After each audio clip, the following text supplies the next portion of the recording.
মরলে মাটি গস্ত না উনি আগে আমার মারিনি ভাই আমার কিছু করার থাকলে আমি করতে পারতাম যাত্রীদের হেল্প করো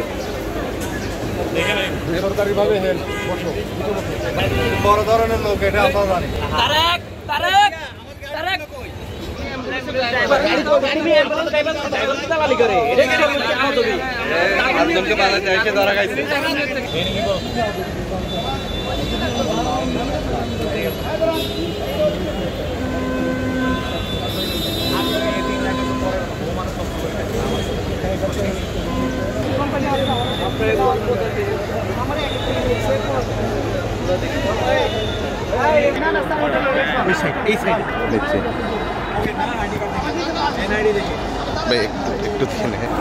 আপনি একটা ফোন দিবেন দিয়ে আপনার ফার্মেসি থেকে কাউকে আসতে বলবেন ফার্মেসি এক ঘন্টা থাকলে বন্ধ করে আসতে বলবেন আমার মোবাইলটা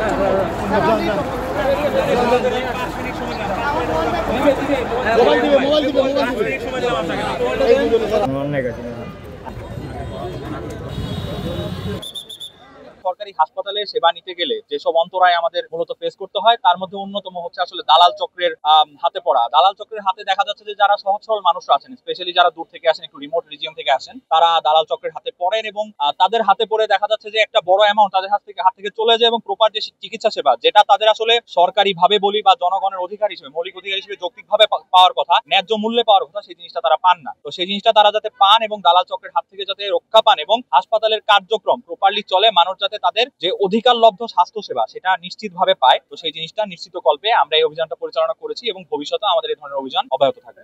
আমরা প্রথমে আমাদের গোয়েন্দা নজরদারি এই এলাকায় বৃদ্ধি করি এবং দালালের বিপক্ষে বিভিন্ন ধরনের কার্যক্রম পরিচালনা করি গোয়েন্দা নজরদারির মাধ্যমে।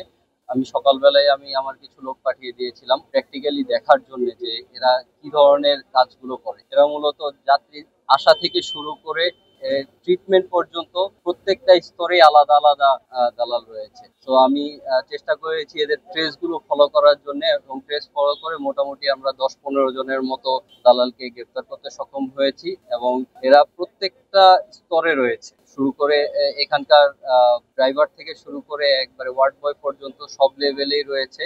আমরা চেষ্টা করেছি যাতে এর বিপক্ষে একটা শক্ত অবস্থানে যাওয়ার জন্য। আমাদের হাসপাতালে শৃঙ্খলা ফেরানোর ব্যাপারে যদি আমরা বলতে চাই তাহলে এই জিনিসটা হচ্ছে একটা কন্টিনিউয়াস প্রসেস, ধারাবাহিক প্রক্রিয়া, এবং এই ধরনের প্রক্রিয়া আমরা আসলে দেখা যাচ্ছে সবসময় পরিচালনা করি, সবসময় পরিচালনা করে আসছি। আমাদের কাজ হচ্ছে যত দিন যাবে জিনিসটা যেন নিচের দিকে যেতে থাকে। একটা অবস্থায় অবশ্যই এমন একটা দেশ আমরা চাবো, এমন একটা স্বাস্থ্য ব্যবস্থা আমরা চাবো যেখানে কোনো দালাল থাকবে না, ব্যাপারটা শূন্য হয়ে আসবে এবং আমাদের সবার প্রচেষ্টায়, শুধুমাত্র আইন শৃঙ্খলা বাহিনী না, আমাদের সকলের প্রচেষ্টা, জনগণের সচেতনতা সব মিলিয়ে এবং আপনাদের সাহায্য অবশ্যই লাগবে, আমাদের সবকিছু মিলিয়ে আমরা আশা করি যে এই জিনিসটা ভবিষ্যতে সম্ভব। সাথে জেলা প্রশাসনের প্রতিনিধি রয়েছেন, উনি আমাদের খুব হেল্প করেছেন এই ব্যাপারে। এখানে সবাইকে ইনস্ট্যান্ট মোবাইল কোর্টের মাধ্যমে জরিমানা এবং কারাদণ্ড দেওয়া হবে। তারা অব্যাহত থাকবে। আমরা চেষ্টা করব যে সকলকে আইনের আওতায় নিয়ে আসার জন্য, যাতে সবাই সুষ্ঠুভাবে এই হসপিটালের সেবা পেতে পারে। এই কল্পে আমাদের অভিযানের ধারা অব্যাহত থাকবে এবং জেলা প্রশাসনের সহায়তায় আমরা ইনশাল্লাহ ভবিষ্যতে আরো এই ধরনের অভিযান পরিচালনা করব এবং আপনাদের তথ্যের ভিত্তিতেও আমরা অভিযান পরিচালনা করব। বড় ধরনের লোক এটা আমরা জানি।